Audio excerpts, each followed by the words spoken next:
పిత పుత్ర పవిత్ర ఆత్మనామమున ఆమేన్. గౌరవనీయులైన సహోదరి సహోదరులారా, మీకందరికీ మన ప్రభువు ఉత్థాన దేవుడైనటువంటి క్రీస్తు దేవుని యొక్క మహిమ ద్వారా మీకు వారి పవిత్ర వాక్యములు ఆలకించుటకు సాదరంగా స్వాగతం పలుకుతున్నాను.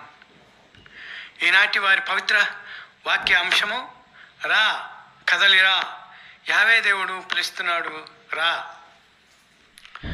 రా కదలిరా, యావే దేవుడు పిలుస్తున్నాడు, రా. నిన్ను పిలిచి దేవుడు సర్వశక్తిమంతుడు. ఎంతకాలము జీవహీనుడుగా ఉంటావు గౌరవ సహోదర సహోదరి? బ్రతికినంతకాలము విగ్రహాలను పూజించినా నీవు ప్రేమించు నీ జీవితం నిష్ప్రయోజనం అవుతుంది.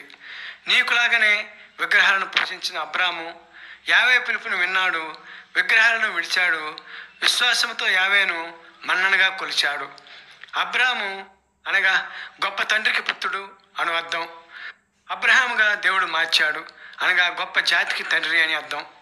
సంతానమే లేని అబ్రహామును సముద్రపు ఒడ్డు నుండి ఇసుక రేణువుల వలె, ఆకాశ నక్షత్రాల వలె ఉండు సంతానానికి తండ్రిని చేశాడు యావే దేవుడు. అది ఎవరికి సాధ్యమవుతుంది? ఒక్క సజీవ నిజదేవునికే కదా. అందుకే నీవు నమ్ము, నిజమైన దేవుడు యావేను. అందుకే దేవుడు పిలుస్తున్నాడు, రా కదలిరా. మరొక ఉదాహరణ తీసుకున్నట్లయితే పవిత్ర బైబిల్ గ్రంథంలోని ప్రముఖ ప్రవక్త పేరు విన్నావా? ఐగుప్తు దేశపు బానిసత్వములో మ్రొక్కుతున్న ఇశ్రాయేలులను ఒక్క తాటిపై ఏకం చేసి ఫరో రాజు నుంచి విడిపింప హంతకుడు నత్తివాడైన గొర్రెల కాపరి మోషేను పట్టపగలు మిట్ట మధ్యాహ్నం మండుచున్న పొద నుంచి తనను యావేగా మోషేకు ఎరుకుపరుచుకొని మోషేను పిలుచుకొని దైవశక్తులన్నీ తనకు దారబోసి తన ప్రజలను విడిపించి కానానుకు నడిపింప యావే దేవుడు మోషేను పిలిచాడు.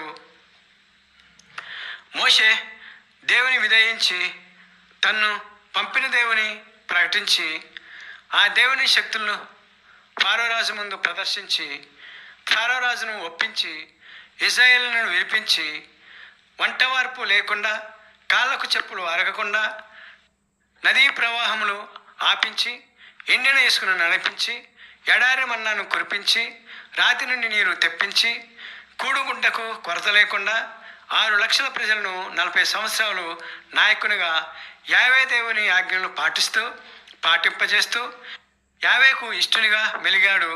మన్నించకుండానే మోక్షానికి చేరాడు. మరి సోదరా, నిన్ను పిలుస్తున్నాడేమో తండ్రి యెహోవా. ఒక్కసారి యావే దేవుని స్వరం వినుటకు ప్రయత్నించు. ఏమో నిన్ను కూడా నీ వంశం వారికి నాయకునిగా నియమించుకున్నారేమో. ఏమో నిన్ను నీ వంశీయులకు నీ కుటుంబీకులకు పాపపు బానిసత్వం నుండి విడిపించుటకు తన కుమారుడు ఇస్తున్న రక్షణ వైపు నడిపించుటకు నిన్ను ఎన్నుకున్నారేమో, లేక ఎన్నుకుంటారేమో.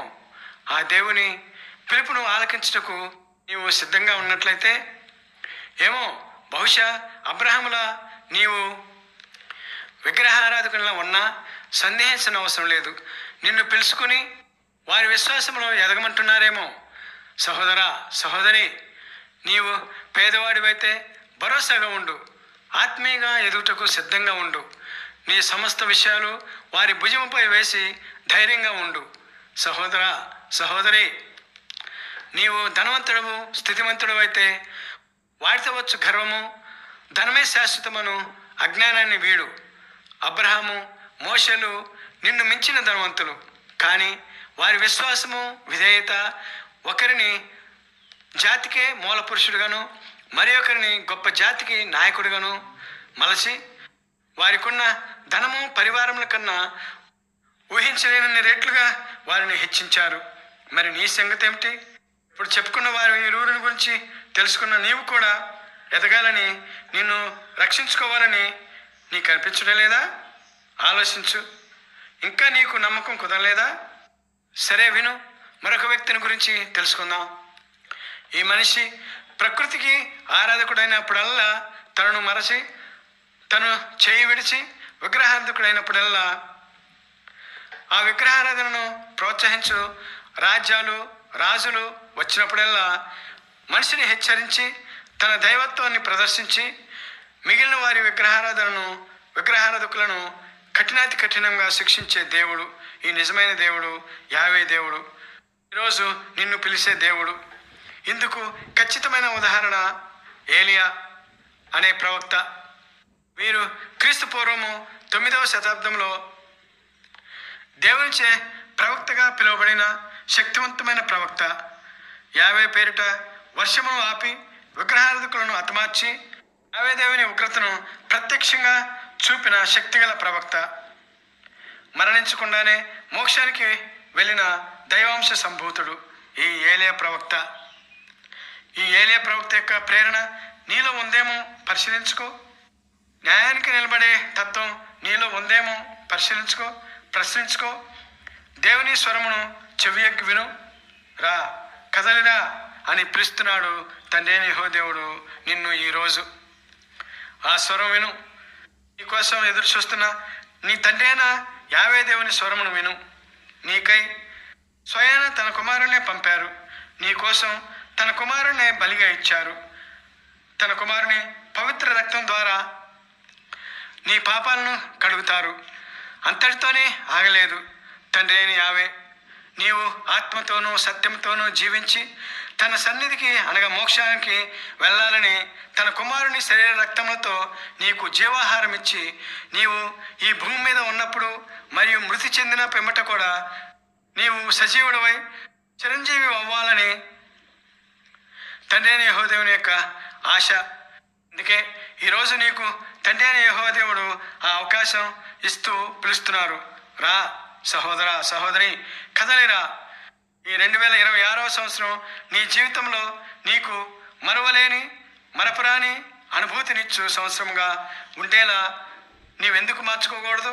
ఒక్కసారి ఆలోచించు. నీకై మరణించి నీకై ఉత్థానమైనారు క్రీస్తు దేవుడు. మరి నీవెందుకు మారకూడదు? ఒక్కసారి ఆలోచించుకో. మరణించి ఉత్థానమైన నిజమైన దేవుని విశ్వసించి నీవు కూడా మరణము లేని వాడిగా ఉండుటకు నిన్ను యావే దేవుడు ఈరోజు పిలుస్తున్నారు. అందుకే రా, తరలిరా, కదలిరా. క్రీస్తును విశ్వసించు. నిత్య జీవం పొంది చిరంజీవివై వర్ధిల్లు. విశ్వాసంలో అబ్రహామువై నీ వంశానికి మూల పురుషులవై దేవునికి విధేయతలో మోషేవై నీ భక్తిలో రోషము కలిగిన ఏలేవలే నీ తోటి వారిని అమితముగా ప్రేమించు క్రీస్తువై వర్ధిల్లు. తండ్రి అయిన యావేకు వేర విధేయుడివై ఇష్టమైన భక్తుడివై జీవించు.